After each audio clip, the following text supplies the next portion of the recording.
Olá, minha gente! Salve, salve! Soterópolis no ar! Com literatura, teatro, cinema e muita música. Veja agora o que preparamos especialmente para você.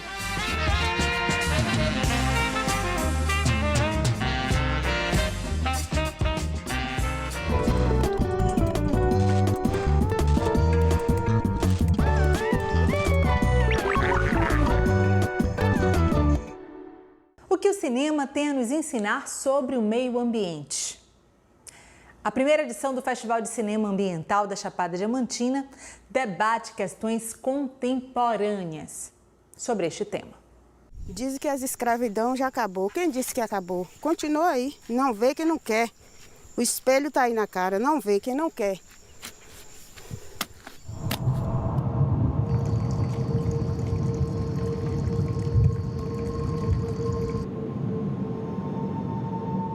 O Fascine ele foi criado a partir de uma articulação com os cineclubes aqui da Chapada. Cada um criou uma amostra, né? Totalizando 21 filmes socioambientais, né? Alguns filmes baianos, 12 filmes dirigidos por mulheres, um filme do Jorge Bodansky. Eu já assisti filme em deserto, que o cara vai indo e acha um oásis, assim, né? Aí eu falei, então eu vou fazer da minha fazenda um oásis, que a turma vai vir andando no mar de água assim, aí vai sair no mato. O cinema contribui dentro de um processo maior, que é a organização da sociedade civil. O filme do Ruivaldo é exatamente um símbolo disso, né? É claro que o Ruivaldo é uma agulha no palheiro, mas ele é um exemplo de que um homem pode mudar sim, né? Então, eu tenho muita fé na organização da sociedade civil. O sempre foi rodado em 74, quer dizer, a gente planejou o filme no início dos anos 70. E naquela época, no auge da ditadura militar, era impossível a sociedade civil se organizar, né? Não tinha, a questão do meio ambiente não era tema, a visão oficial era que o progresso é derrubar a árvore, vamos tirar a floresta e vamos ocupá-la, né? Como se a floresta fosse um grande vazio. Sempre me pergunto, mas o que mudou? Mudou alguma coisa? Mudou sim, mudaram duas coisas básicas. Uma, que todos os problemas que o filme na época aponta, todos aumentaram. Todos sem exceção. Queimadas, ocupação irregular do solo, prostituição infantil, exploração, trabalho escravo. Qualquer assunto que aparece no Iracema hoje cresceu. Mas uma coisa básica mudou, que é justamente isso, a organização da sociedade civil. Nós somos um movimento que luta pela terra, mas também pela transformação social. Bom, Camila, o cinema expande, permite muitas reflexões, muitas transformações, e você tem escolhido aí um caminho alinhado, né, de audiovisual com questão ambiental. Eu queria saber um pouco da sua trajetória dentro desse tema com o cinema. A minha trajetória com o cinema começa já ligada à questão agrária. O primeiro curta que eu fiz, que se chama Passarim, retrata uma comunidade camponesa em Goiás também, que foi expulsa de suas terras por um grande latifundiário que tomou toda a região de Corumbá e Alexânia, onde eu cresci. E foi esse curta que me levou ao chão, porque nessa região, em 2002, quando eu fiz o filme, havia muitas comunidades camponesas. Em 2014, quando o MST faz uma ocupação histórica ao latifúndio que tomou toda essa região e transformou ela numa região de monocultura, o movimento me convida para exibir o meu curta na ocupação, de modo a trazer um pouco dessa história, né, ali como usando o cinema justamente como uma ferramenta política, uma ferramenta, um documento da história daquele lugar. Eu queria fazer esse chamado para que as pessoas assistam o filme no festival e assistam a todos os outros filmes, né, e pensem sobre essa questão ambiental, tendo em vista o momento grave que a gente está vivendo. Independente das terras serem adjudicadas ou não, o cenário é resistência. Sem número, vamos ser vistos como essa poeira que está aí, né? Como que foi a invasão dessa propriedade? Na verdade, não é invasão, né? É uma ocupação de terra, né?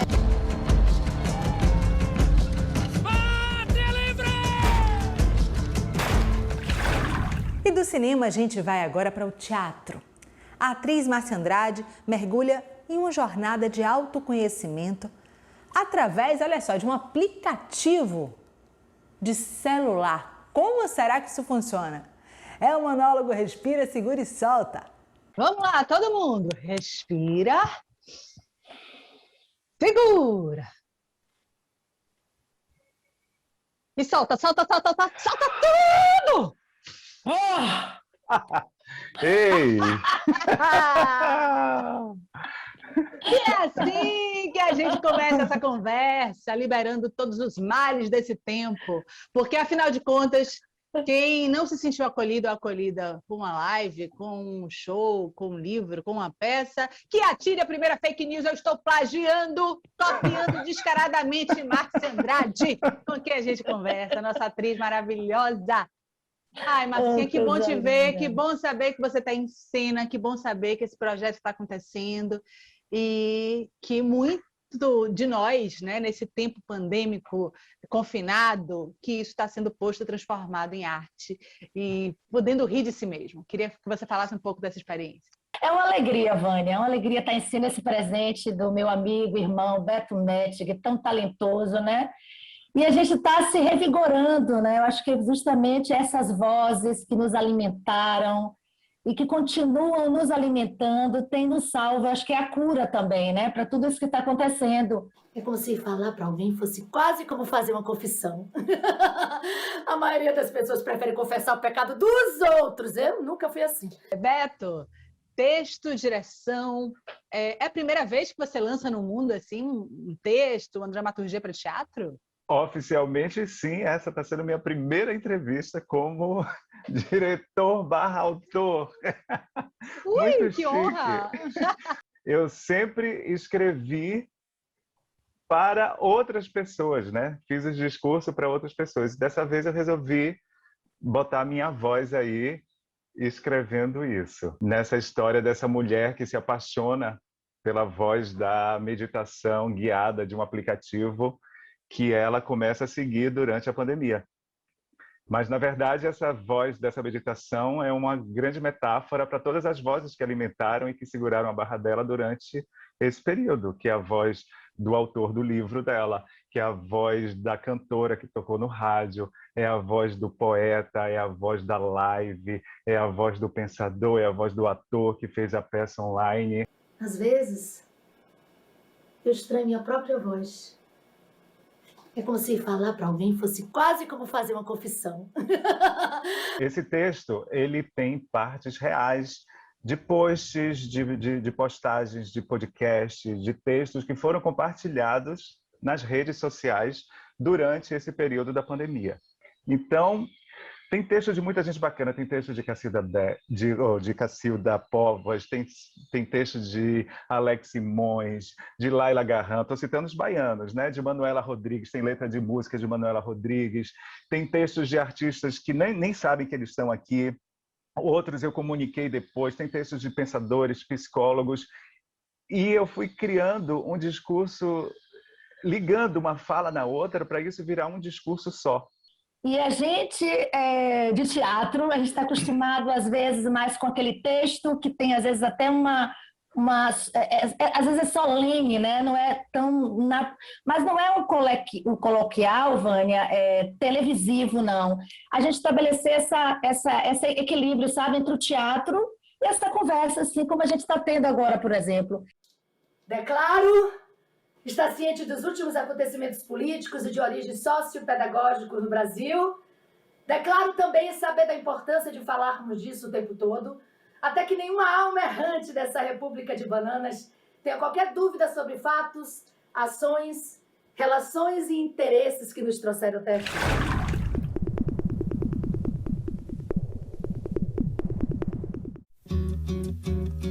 Eu vim da Bahia cantar, eu vim da Bahia contar. Tem estreia nova no ar. A série Memórias do Teatro da Bahia conta um pouco da história das artes cênicas no estado. Bahia que vive pra dizer. Vai ser uma viagem emocionante. Onde a gente não tem pra comer mais de fome. Tá concentrada, Saudade de curtir um paredão, né, minha filha?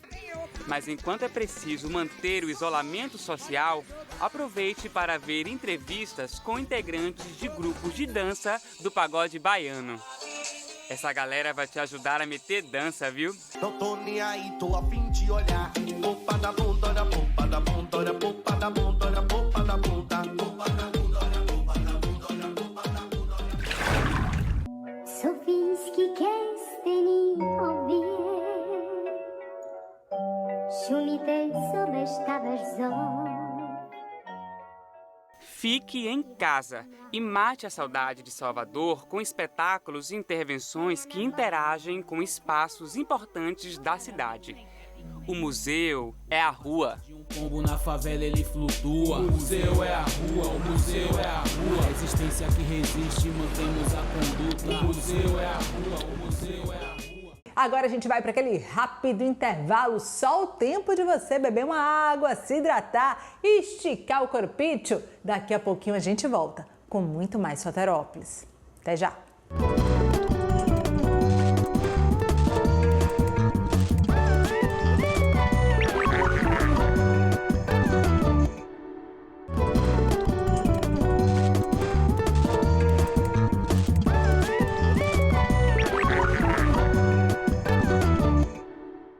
Estamos de volta com Soterópolis.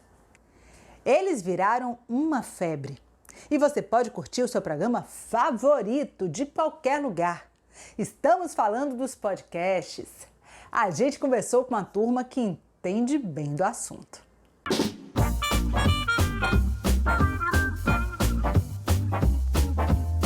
O que é um podcast? Como as pessoas que nunca ouviram falar sobre podcast podem ter acesso.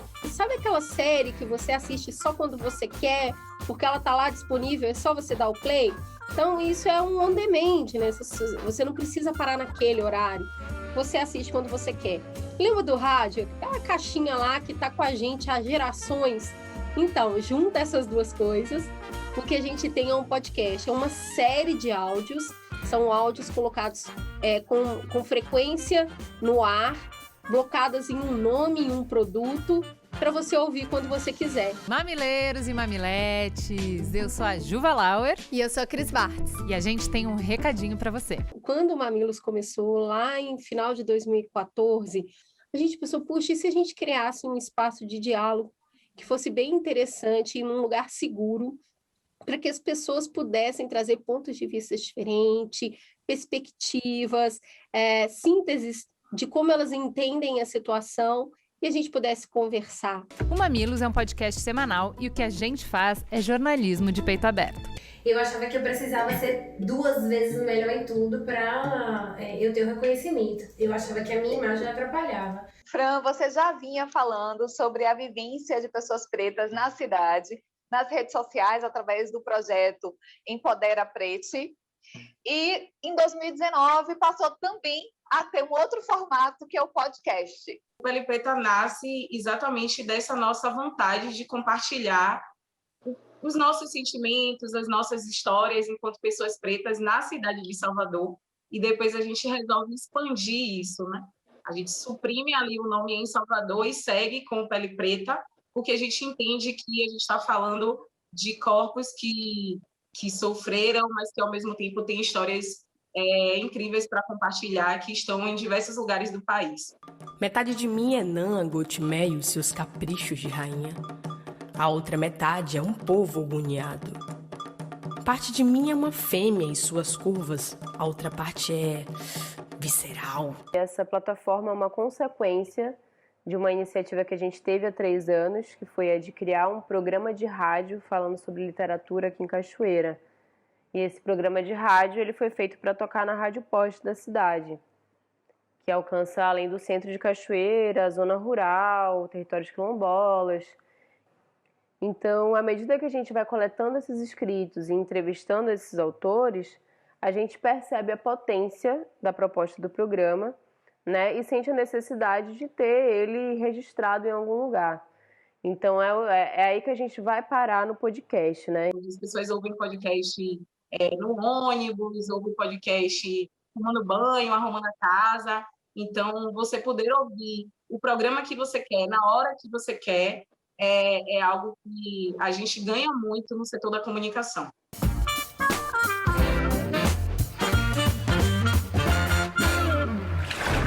Muito bem, agora o nosso assunto é música.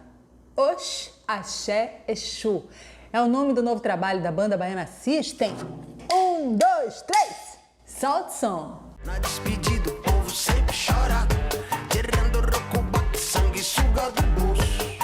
Não tem saída, tem que ser demorado. E eu vou fazer uma prece pra livrar teu pescoço. Oxe, Axé, Exu, chegando para nos trazer boas novas nessa travessia de mares muito, muito, muito agitados e que a gente sabe que temos enfrentado. Não estamos no mesmo barco porque a gente encara de lugares diferentes, distintos, mas só reza forte, como diz a primeira música, do primeiro ato desse trabalho que traz aí o Baiana System, apontando horizontes, levantando perguntas. Muito bem-vindos, Roberto Barreto, Rosso Passapulso, que alegria ter vocês aqui. Eu sei que o trabalho de vocês atravessa esse momento também da pandemia, era um projeto que tinha sido pensado para uma performance carnavalesca, de um carnaval que não aconteceu. O que significa para vocês não terem feito o carnaval desse ano? Cara, a gente ficou se fazendo essa pergunta o tempo inteiro, até saber que realmente não ia ter, e aí a gente entrou nesse processo de entender o que é isso, como a gente conseguia também, além desse corte brusco com o público, o corte brusco que aconteceu entre nós, né? Aí a gente entendeu que a gente precisava lançar isso na sexta-feira de carnaval, que era o dia que o Navio Pirata sairia com um disco, o primeiro ato chamado Navio Pirata. Simbolicamente para a gente foi importante ter esse navio pirata com virtual ali, com uma maneira de passar aquilo, esses meses que a gente passou tocando e compondo e tentando fazer, com conexões diferentes aí, rotas diferentes como a Tanzânia e outros lugares que a gente precisou acessar para nos sentir vivos.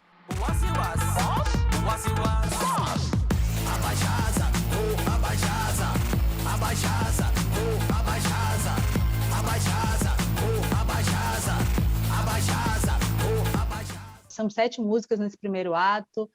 Como é que foram aí? Quem está a bordo com vocês nessa travessia? Quando abriu, fechou as portas para a gente e os novos processos de metodologia que a gente estava tendo para tentar compor, para tentar se falar aqui na tela, e eu falava com o Beto mandava a guitarra e a gente tentando entender o que era. Quando começou a acontecer isso, a gente percebeu que abriu ali um processo de libertação, de liberdade artística em relação ao espaço-tempo. Qualquer pessoa que fosse compor, ele teria que levar em consideração o que estamos vivendo. Folha de arruda, pé de coelho saboroso. Folha de arruda, pé de coelho saboroso. Folha de arruda, pé de coelho saboroso. Folha de arruda, pé de coelho saboroso. Oxe, Axé, Exu, como é que vocês chegaram nesse título? Porque sugere também 3 atos e, ao mesmo tempo, tem uma musicalidade, né? No Oxe, Axé, Exu. O Oxe, Axé, Exu já está com a gente há um tempo, né? Ele, inclusive, ia ser o nome do disco anterior, que era O Futuro Não Demora. Ele chegou a ser, por um tempo ali para a gente, o nome do disco. Só que depois a gente percebeu que O Futuro Não Demora tinha caminhado para um outro lugar, mas aquilo era uma coisa muito forte, a gente entendia, conversamos sobre isso. As pessoas que a gente conversou muito para aquele disco ali, o Gole Guerreiro, o Antônio Risério, foram pessoas que falaram muito disso, do ideograma iorubaiano que aquilo acaba formando, da força dessas palavras, de cada uma, com aquele simbolismo. Quando a gente começou a ouvir as músicas e ter aquilo foi realmente fazendo sentido, entendemos que era uma coisa só, e depois dividimos em 3 atos. Doía-nos, doía no bolso, doía no peito da sociedade. A arte tem essa grande vantagem. Toda essa reunião de pessoas, todo esse processo que a gente está falando, ele entra no ouvido da pessoa como uma coisa muito simples. Então, eu estou falando de adaptação pelas artes, né? Em relação às artes e às músicas que falam do nosso tempo.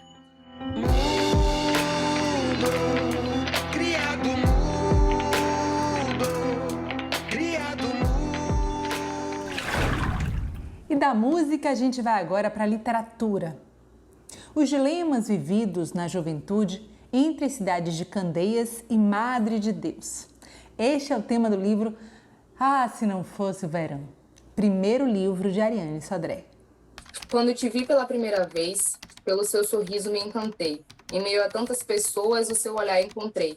Por um período sumiu. Quando te vi novamente, meu coração sorriu.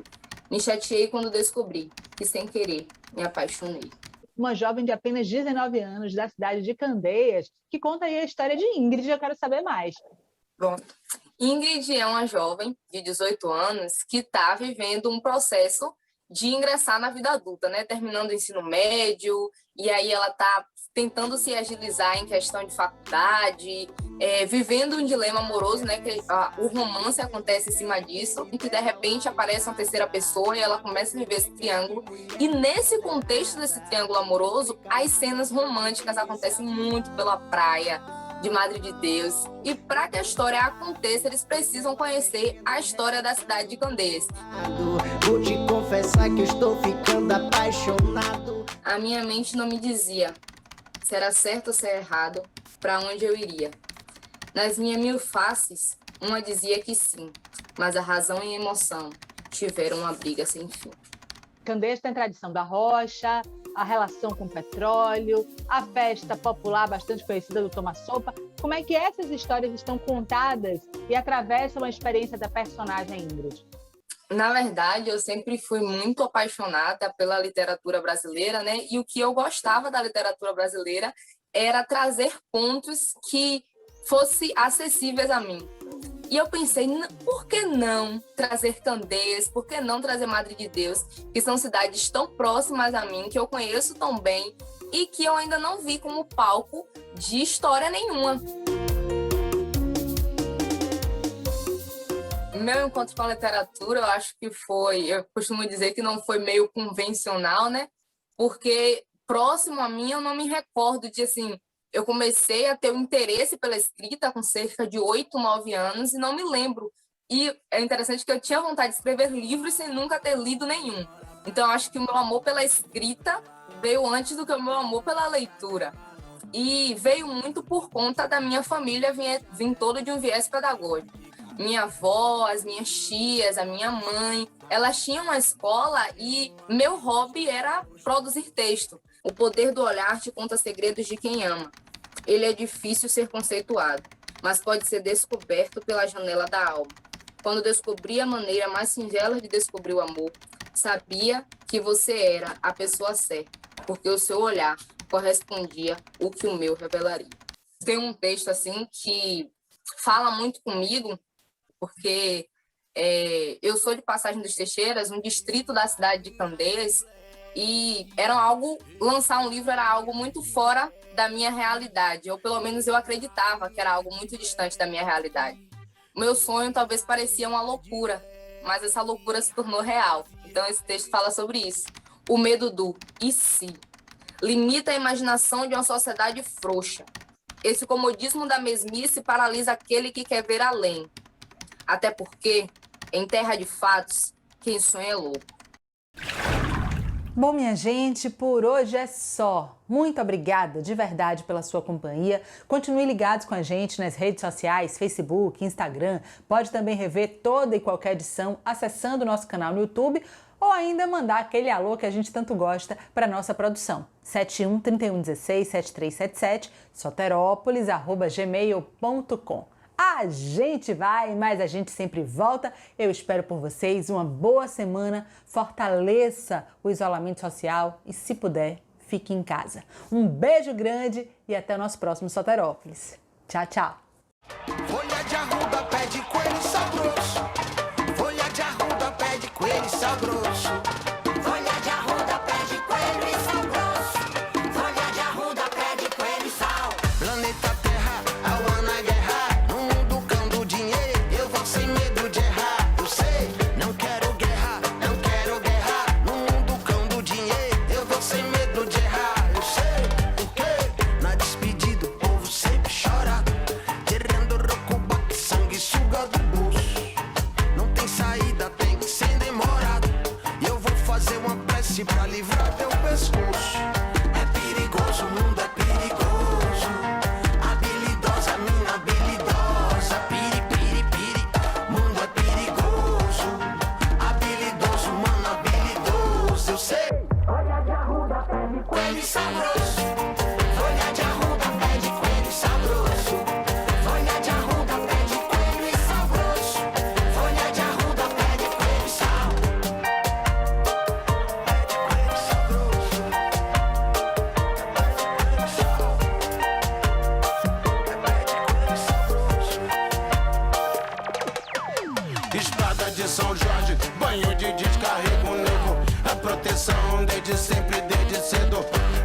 palma da mão. O universo inteiro ressoa na